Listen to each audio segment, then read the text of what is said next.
Good afternoon and welcome to the PartsSource Executive Webinar. Thank you all for joining us today. We're going to take a few minutes for everybody to join here.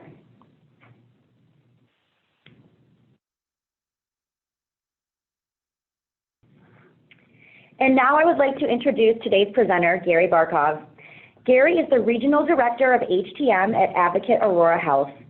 Gary brings 30 years of experience into his role as Director of HTM Support Services and Non-Acute Care Operations for Advocate Aurora, the 10th largest not-for-profit healthcare system in the U.S., with 27 hospitals and over 500 outpatient locations. Gary joined Advocate Healthcare in 2009 and most recently was a key participant in the integration of the previously outsourced Aurora Clinical Engineering Program in Wisconsin into AAH Healthcare Technology Management. Gary is the immediate past president of the Clinical Engineering Association of Illinois. And without further ado, Gary, I would like to hand it over to you here. Thank you very much, and good morning and good afternoon. Once again, I am Gary Barkov. I've been with Advocate, now Advocate Aurora Health, for almost 10 years. And I'd like to begin our session with two small disclaimers. One is I'm going to try to stick to facts for the most part, but any opinions I may introduce into the presentation are my own and may not necessarily reflect that of our department or of Advocate Aurora Health in general. Second thing I want to mention is that I am not necessarily advocating for a specific service model in terms of in-house versus third-party or outsourced departments.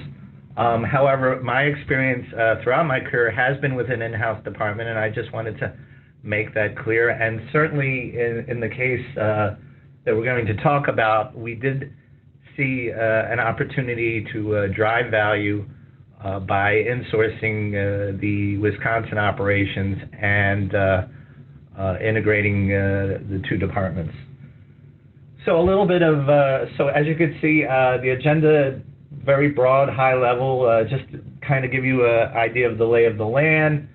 I talk about how, or I will be talking about how the stars aligned and how everything kind of came together in an ideal manner to allow this integration to occur.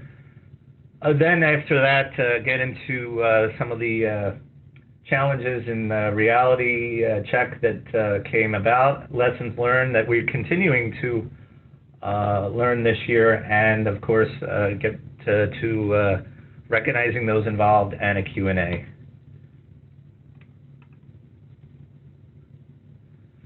So a little bit of history about the two departments. So prior to So Advocate has been a in-house department since the late 90s, and Aurora Healthcare was in-house clinical engineering up until 2012. I can vouch for personal experience that there was a lot of collaboration between the two organizations, considering we had a similar size department, similar challenges, and here at Advocate we recognized, the Aurora Clinical Engineering team, and some of you may know folks that came out of there or are still with them, still with us, I should say, that really have best practice. So we collaborated with between the HTM leaders quite a bit. We were very impressed with how the Aurora team was able to cover a diverse geography, how they were creating specialized teams in certain instances, and their asset investment recovery program, which is how they were managing this, asset disposals, and still are. The programs, so prior to our merger, I would say that the Illinois side of the operation had about 101,000 assets that were managed, and roughly about $1.4 billion in value. On Aurora side, it was about 900 million or so, and maybe about 60,000 assets. Both departments had very similar scopes of services, main differences being that the clinical engineering operation in Wisconsin was not much involved with nurse call, and EICU had minimal involvement there. I should mention that besides HTM collaborating between Advocate and Aurora Health, the two organizations in the late, I think it was the early 2000s, did collaborate together to create a centralized lab known as ACL Labs. And so the two organizations had a lot of history prior to the merger discussions. In the case of HTM in Illinois, they've been managing the labs, they've been managing lab maintenance for at least the time I've been here. In Wisconsin, not as much so.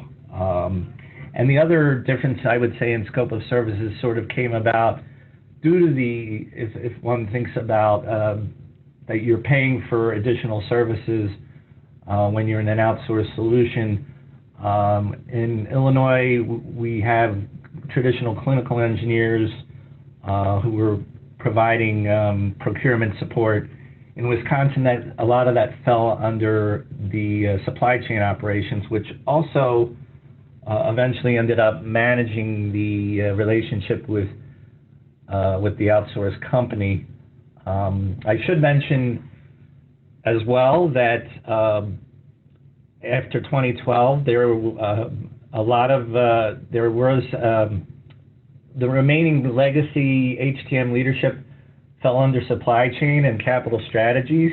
One of the things that both organizations did, but I would say in Wisconsin we started earlier, was managing replacement capital, and so there were still HTM leaders involved in capital replacement planning, and eventually also managing the radiation oncology side of the business in-house, which Illinois did also, and managing dialysis in-house. So there were a few residual aspects of HTM that were being managed in-house, but for the most part, the majority of services were outsourced at that time.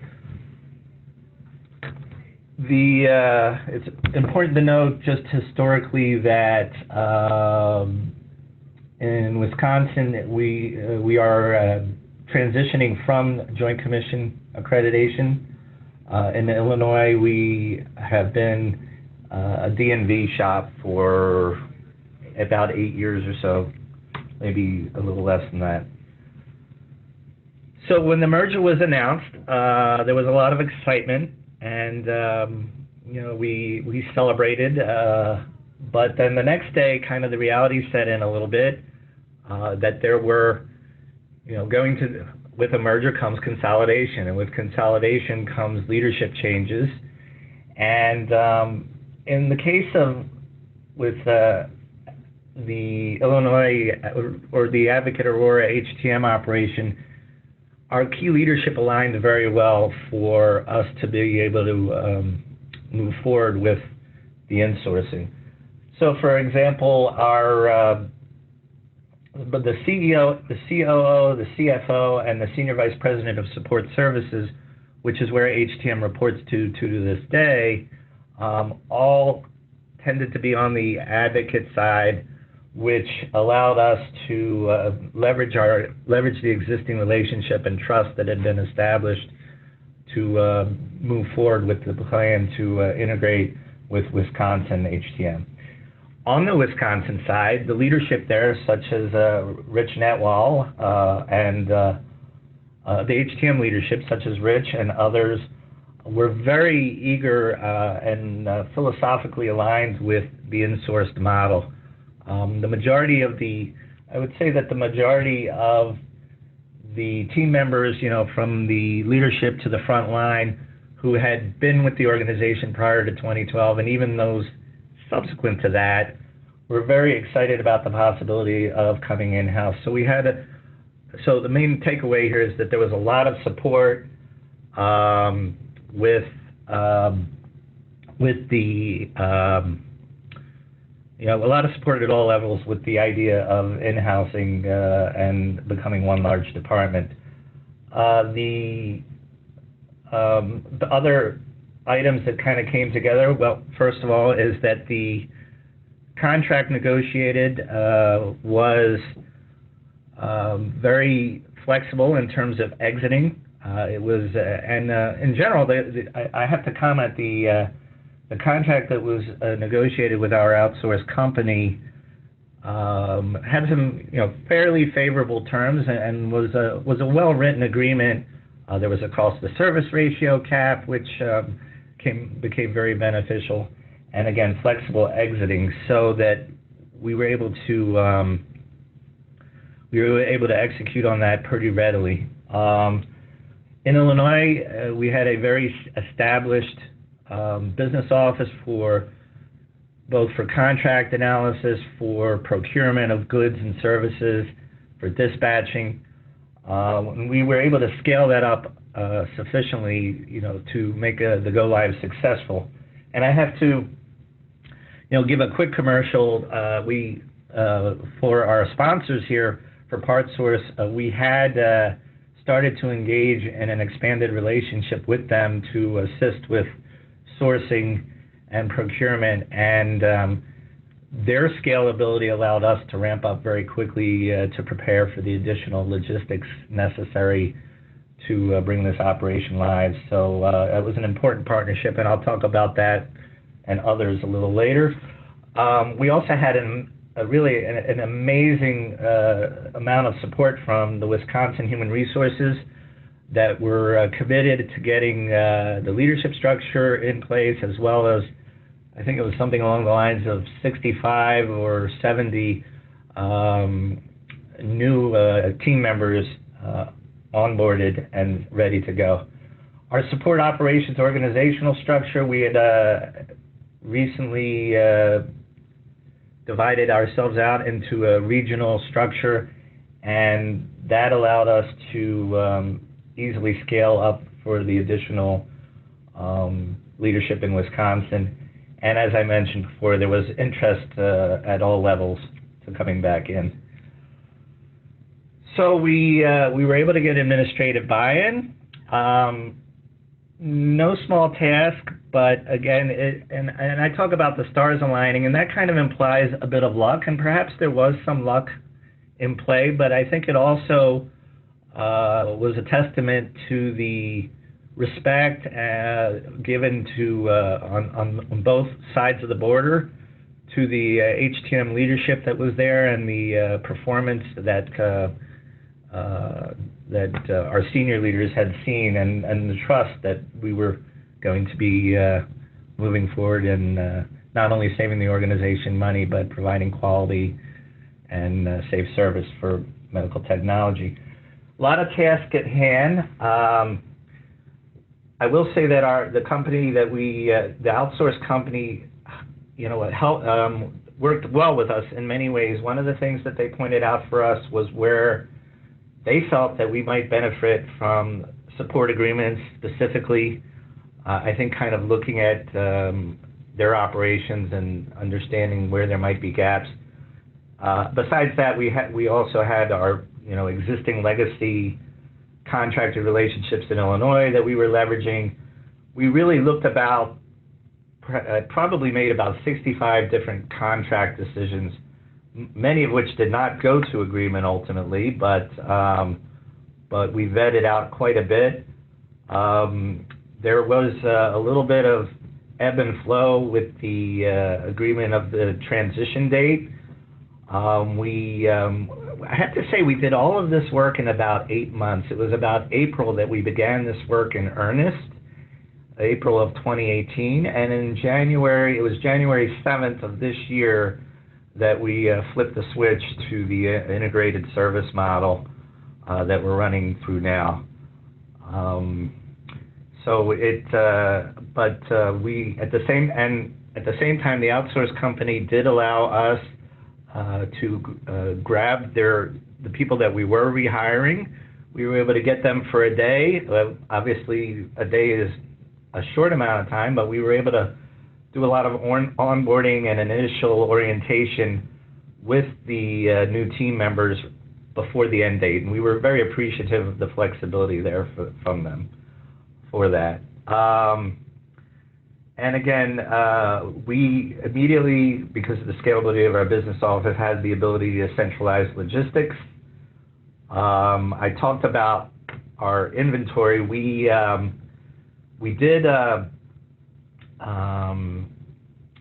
do, well, for everybody's information, we currently use TMS by Accruent as our CMMS.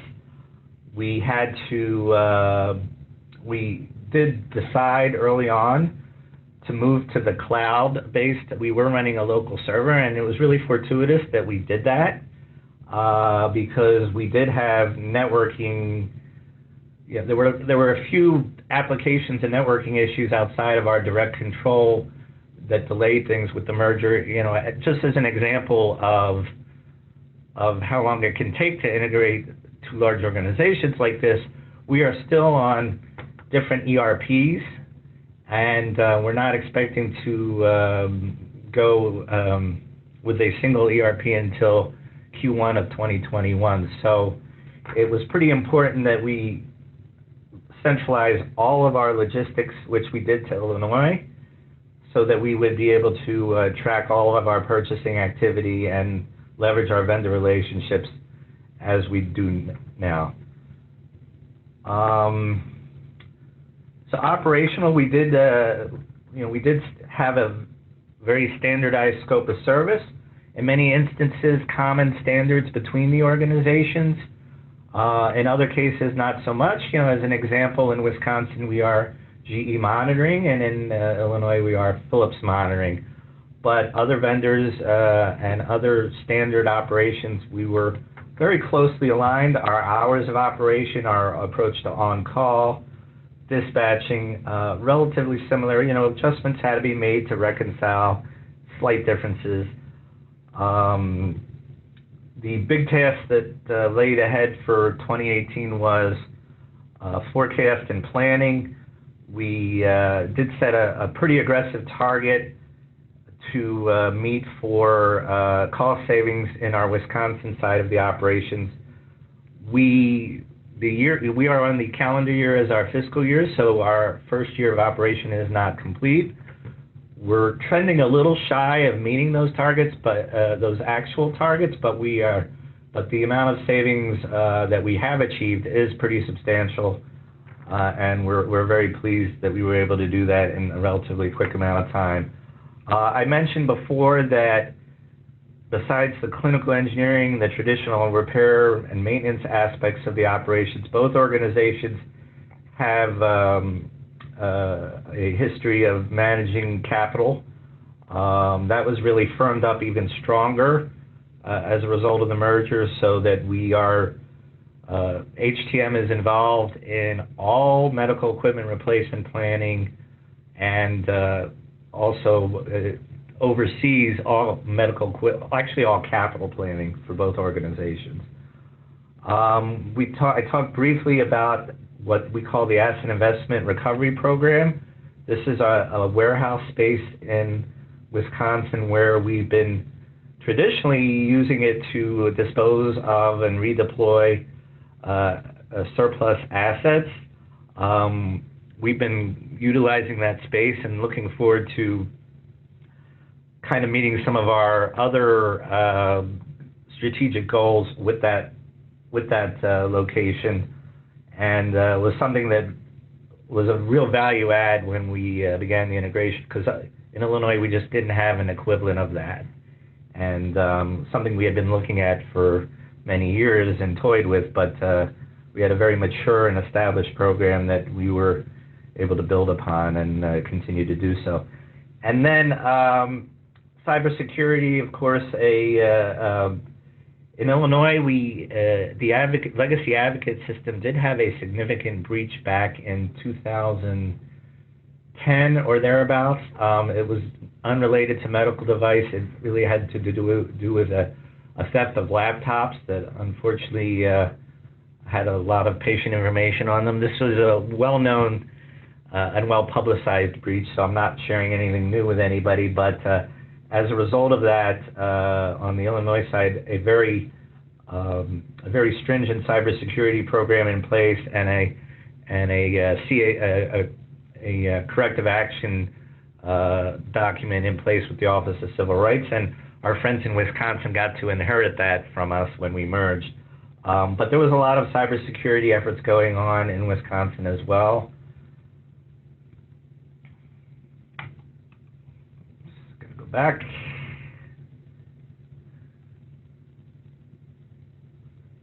Oh, I was right the first time, excuse me.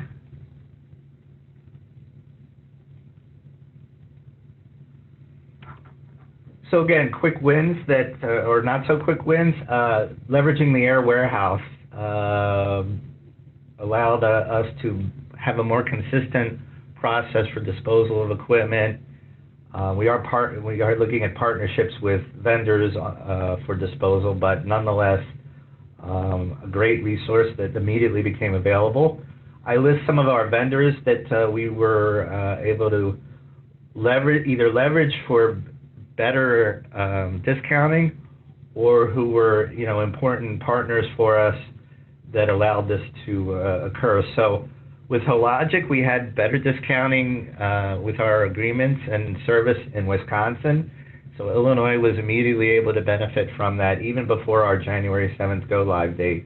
Similar with Varian, both Illinois and Wisconsin have had very strong in-house radiation oncology programs, but we had some excellent discounting in Illinois with Varian, our provider, and we were able to leverage that in Wisconsin as well. I talked about PartsSource and the benefits they provided. Accruent, again, our CMMS provider, the Wisconsin legacy inventory, or the legacy database prior to outsourcing, was also managed by Accruent. We moved to the cloud. We were able to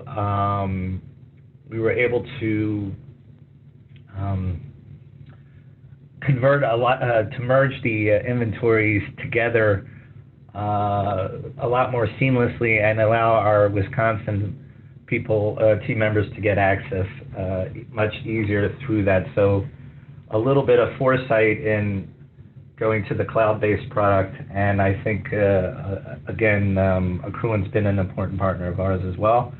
Toshiba, we have a large presence of Toshiba CTs in Wisconsin, and they really made us an excellent proposal for service that allowed us to kind of focus our in-house team members on other opportunities. Toshiba was a very strong offering for us.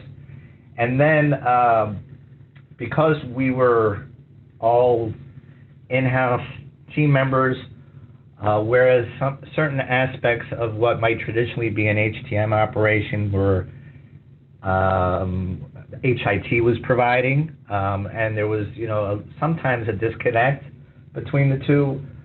We're able to leverage that relationship much stronger now, and really defining our scopes a little clearer, and I think putting HTM resources where it makes sense on the HIT side. And again, that wasn't from lack of any skill or willingness on the Wisconsin side. It was just pragmatic, because we were again trying to reduce the amount of contracted work that was going to the outsource company. The challenges, and quite a few, and more probably a lot more than what is listed here, but just the simple task of trying to schedule meetings. We were both on Outlook, but we couldn't see each other free in busy times. That was something that was resolved pretty early. The organization recognized that as an opportunity. Telecom, we were trying to set up a remote call center in Wisconsin, and we were on disparate systems. That really never got resolved. Benefits and payroll, as well as seeing salaries in Wisconsin, which is one of the few items that we budgeted in the Wisconsin accounting system were salaries, really the only item. Everything else was budgeted in Illinois. Something we're struggling with again, and I talked about the ERP, and that will ultimately resolve that, but that's still a little ways away. So as it says below, and I just talked about, we did do all budgeting for our contracts, goods and services, overhead and whatnot in Illinois.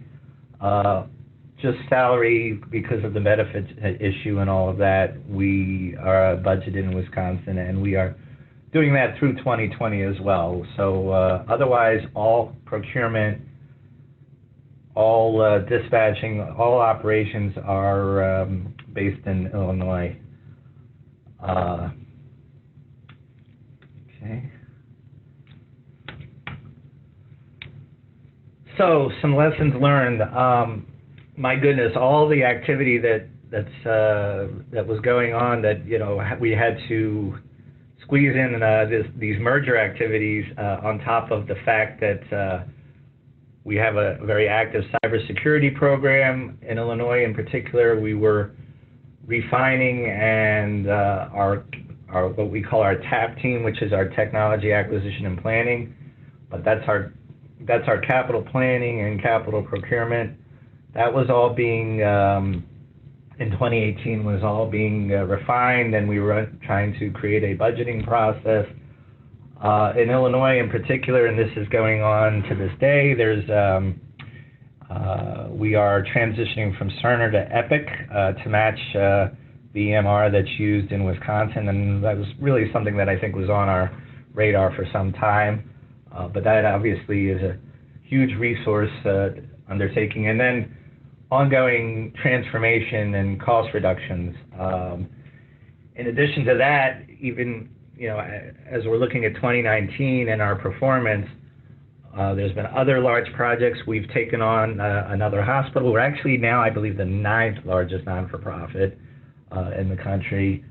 We've got pretty aggressive growth. We're opening up quite a few large ambulatory sites. We have a large IV pump upgrade project that is taking a lot of our time that we would have liked to have focused more on planning and analytics, I think. I'm just looking at how I wrote this. Aggressive finance team members, that's kind of amusing. I guess what I meant to say there is we've been given some pretty aggressive financial targets, both for 2019 and in 2020, the budget that we've just put together has some pretty substantial reduction targets for us to hit. I definitely need to revise that on there. And some of the simple things, like we have vendors out there that can't necessarily bill a separate address to where they deliver their equipment or services to. So we've struggled quite a lot in getting all of our invoice activity being sent over to Illinois. And then there were some vendors that were pushing back about tax issues, and so it was quite a lot of effort, and continues to be. We still have some problematic vendors who are struggling to bill us properly. They eventually get paid, but it's in their best interest to bill Illinois for it.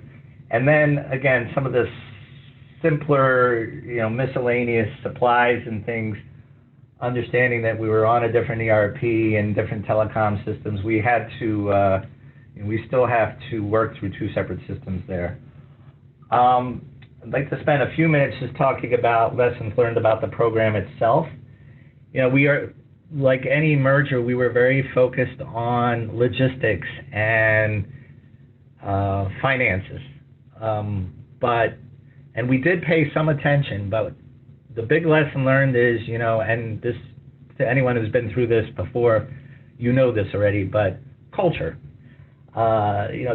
We did assume that a lot of the pre-2012 culture existed among the HTM team members in Wisconsin, and to a large extent it did and does, But there was also, as a result of being under a different program with a different philosophy, which worked very well for them, I'm sure, being under a different program for 7 years, you kind of had a different approach. So, for example, in Wisconsin, we found a lot of very specialized service providers, even and both in the imaging and in the biomed side, they kind of were very knowledgeable about a certain span of equipment.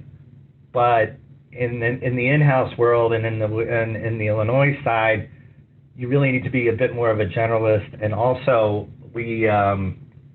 what we also saw is under a large, we were outsourced to a very large organization with a structure for, when you needed a particular type of repair, there were specialists that would come in perhaps from other accounts and take care of that.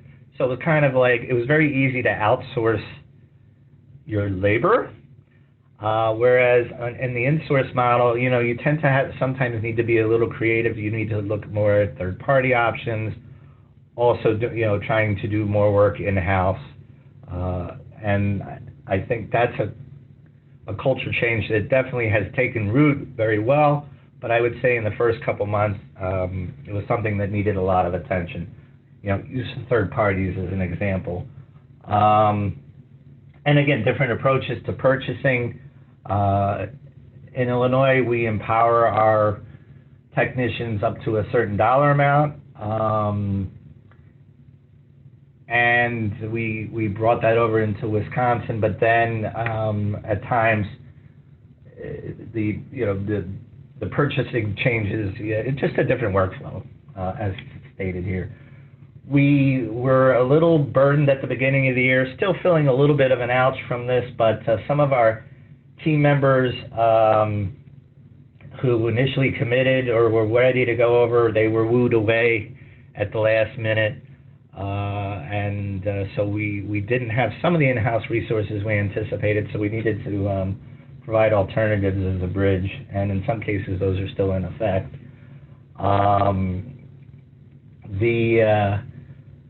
There were also, what we've encountered is situations where we've seen equipment that, in our opinion, needed perhaps high dollar amount maintenance performed that was deferred, and we are now bearing those costs to rectify that.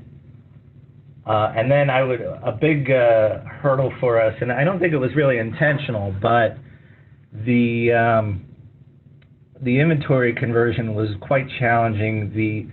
The outsourced company had just converted to a new product on their biomed side. They had an existing product on their imaging side, and the quality of the data that came over was different, I should say the parameters that came over. It came over as a flat file.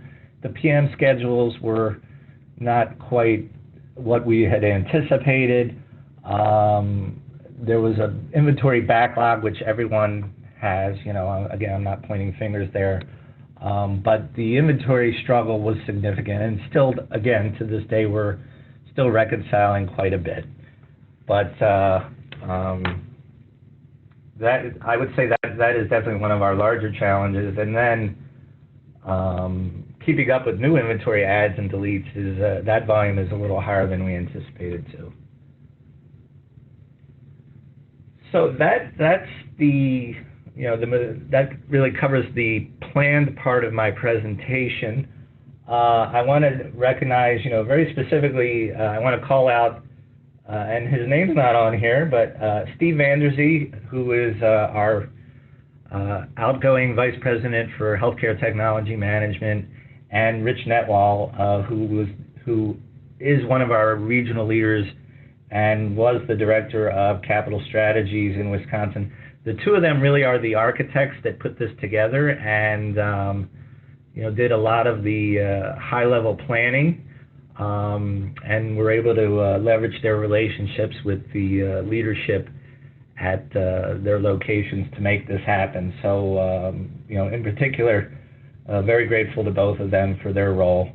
And then we're listing some of our other leaders in Wisconsin and a few in Illinois that participated in the in the integration activities. What you see here are the managers in Wisconsin and in Illinois who at the time were involved in the transition. We have other managers now since then whose names don't appear here, and you're also looking at our current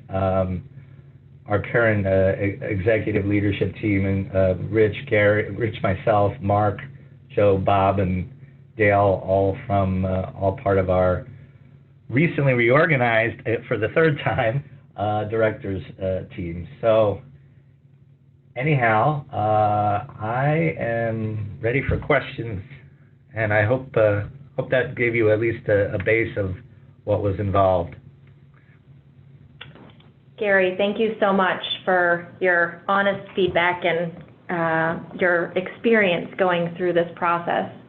At this time, we will open up the call for questions. If you go to your control panel, you can submit questions that way. There's a Q&A button, and just type in your question. And we do have a few questions that have come in for you, Gary. The first one that has come in is, do you have materials or processes that you followed as a model that you would be willing to share?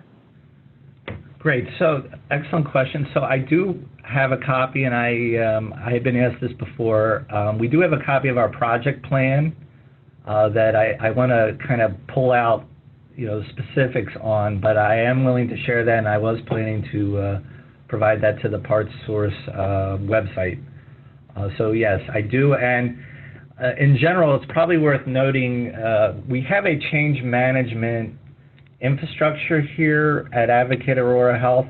Being we are DNV accredited and ISO accredited, we do have a bit of a change. We have a methodology for change management that we were applying here at a high level, but there is a project plan. But as you can imagine, if you describe the operations of your department, if you have a scope of service or a playbook,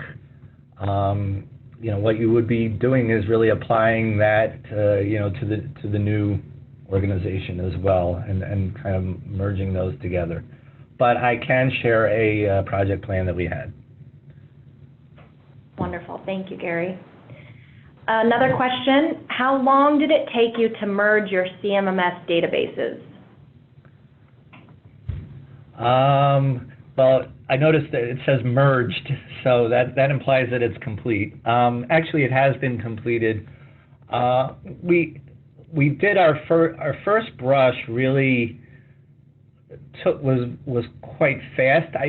We had an experience. One of the reasons we were able to do it within a couple weeks with some legwork is that we had previously acquired, on the Illinois side, we had previously acquired a hospital that was under the same outsourced company, and so we had done a lot of the mapping previously, though there were a lot of other subject or device categories that we had to map.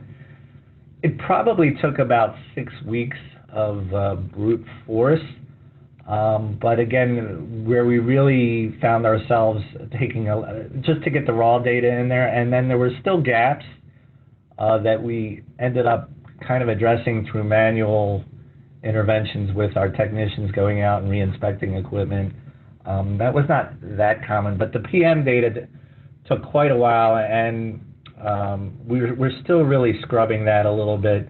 Actually, we're scrubbing it in both states, to make sure that we've got consistent PM schedules and frequencies. So, while a lot of that didn't carry over in Wisconsin as we had liked, there's some opportunities in Illinois from legacy practice too. So we are still focusing on that aspect of it. So it's really an ongoing process. Unless you've done an inventory cleanup or a data scrub, you can imagine most inventories have some gaps that you're probably addressing on an ongoing basis. When you get to this kind of size, that's not uncommon. I mean, I'd like to tell you I've got 100% accurate inventory, but that probably would not be a correct statement to make. Thank you, Gary. We have another CMMS-related question. How did you overcome the language issue in your CMMS? Some people would call a physiological monitor, and others might list it as bedside. So again, that kind of ties to the last question a little. So we did have for the specific ISO that we were using, we did have previous mappings that we had already worked through, but that is a brute force thing that you have to do. And in some cases, just from an expedience standpoint, we did map some of the categories in as they were and created new ones. And one of our priorities for this year, for a variety of reasons, is really doing an inventory and cleanup, and we're hoping to partner with Accruent on that, as well as leverage our in-house expertise. But there's no easy way to do that. And I think that whoever asked the question probably has gone through this before. That's where Accruent was able to help us with a lot of things, but this is the kind of thing, at least at the time, we really had to do ourselves. I think now there's tools in place, and your CMMS providers, I think they're stepping up now to become more of a standards service as well, where you've got the ability to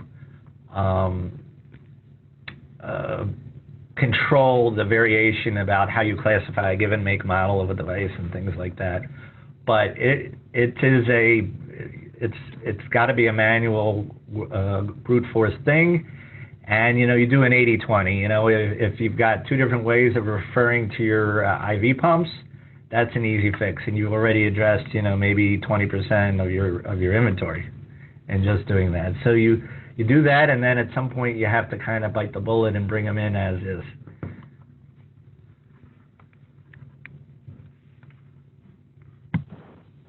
Okay.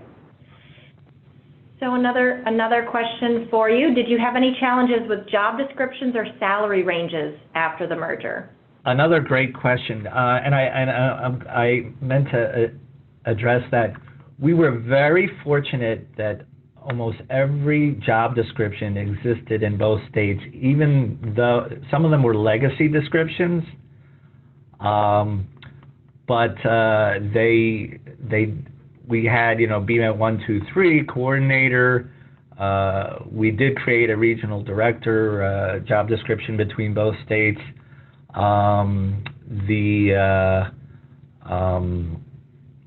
We had imaging technicians, 1, 2, and 3 imaging specialists. So the majority of those positions actually existed. And again, Wisconsin Compensation and HR were very quick partners with us, and we were able to. I should also mention our legal department, on the contracting side, was really empowered us to move quickly in many cases. The salary side, there's slight variation, and I believe as we move to a common ERP, those are going to need to be resolved. We found that across the organization, different levels of middle management across both states, different philosophies there a little bit. There were some benefits differences and salary differences, but for now, all the positions exist. All the positions are, well, with one exception that we've just created for a traditional clinical engineer. All those positions exist in both states and are compensated according to their markets. Thank you, Gary. We have a few ISO-related questions. One is, what ISO are you registered with? What is the scope of your ISO registration? Can you share your experiences with becoming ISO 9001 or 13485 compliant? Sure. So DNV is an emerging alternative to Joint Commission accreditation, and DNV is our ISO registrar.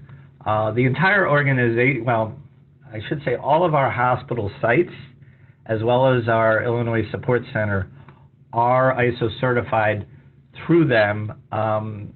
So it was really part of our accreditation process, and it is I don't know what it is 9001, but it is a unique ISO for healthcare, and our operations are always so under DNV. For those that aren't familiar with them, it is a ISO accreditation is an expectation after so many years of they come annually.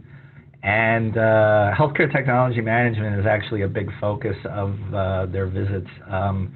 They kind of traditionally, they broke us out of the traditional EOC because understanding that we're kind of our, at least in the previous version of ISO, we're kind of our own chapter because we're regarding measurement and monitoring equipment. So the equipment we take care of is the organization's measuring and monitoring equipment. So we do get quite a bit of focus. But the ISO journey has been through DNV, and I think the biggest impact, the impact on HTM, and I can talk offline with a person about this if they want to know more. But the biggest impact with HTM is throughout the organization is understanding, controlling non-conforming product, controlling control of records, document control. And in the case of HTM, there's a lot of focus on traceability of our test equipment. Otherwise, it does resemble a Joint Commission accreditation process, but yeah, our ISO 9000 is part of the overall hospital accreditation. Perfect. Thank you, Gary. Another question, do you use specialty teams for high-value, low-inventory items? For example, radiological equipment, lab equipment, respiratory, et cetera. Yes, absolutely. In both states, we've leveraged that. In Illinois, for example, we have folks doing balloon pumps. We had heart lungs.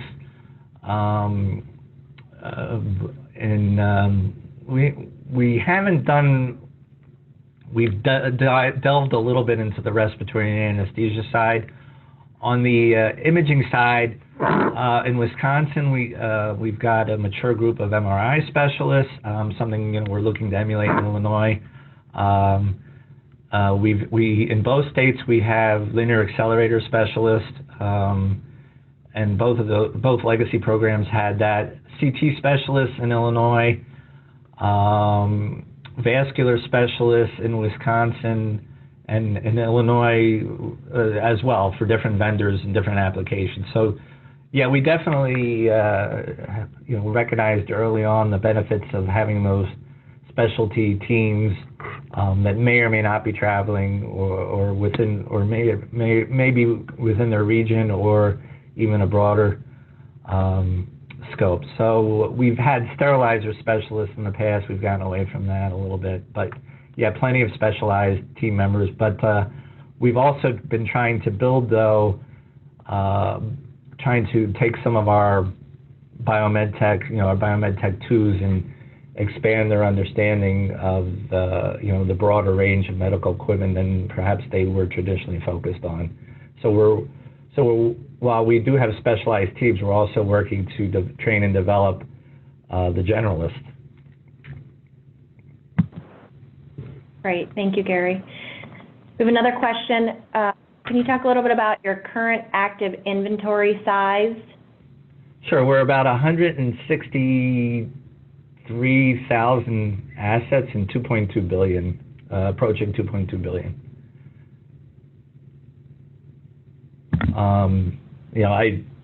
More specifics than that. I mean, we have a lot of robots, a lot of MRIs, a lot of ultrasounds. I've been looking at the cost to maintain our infusion pumps across the system, and very eye-opening to see that when we're doing our analytics, IV pumps is actually probably one of the largest transactional spends that we have. No surprise given the quantity, but it's kind of death by 1,000 cuts in terms of expenses, and so as part of this upgrade I was talking about, we've been looking at our service approaches and our expenses there. Right now, we're, with one exception, we do IV pumps in-house. Okay. Thank you, Gary. Another question, how do you report on your cost or efficiency savings based on going from outsource to insource? So we do use the cost to service ratio metrics. So we have set up our procurement activities that we can actually track our expenses, both contracted as well as transactional expenses, back to the asset level through the work order. It's one of our underlying principles with our business office. So we do track our performance using cost of service ratio. So as the inventory grows, we look for that number to remain constant or reduced. We do have in Illinois, we've got historical data in terms of site performance. In Wisconsin, we really only have a large, we have the one large number that we were spending previously versus what we're spending now. And we're definitely seeing, just looking at that alone, we're seeing, millions less than what we had been spending.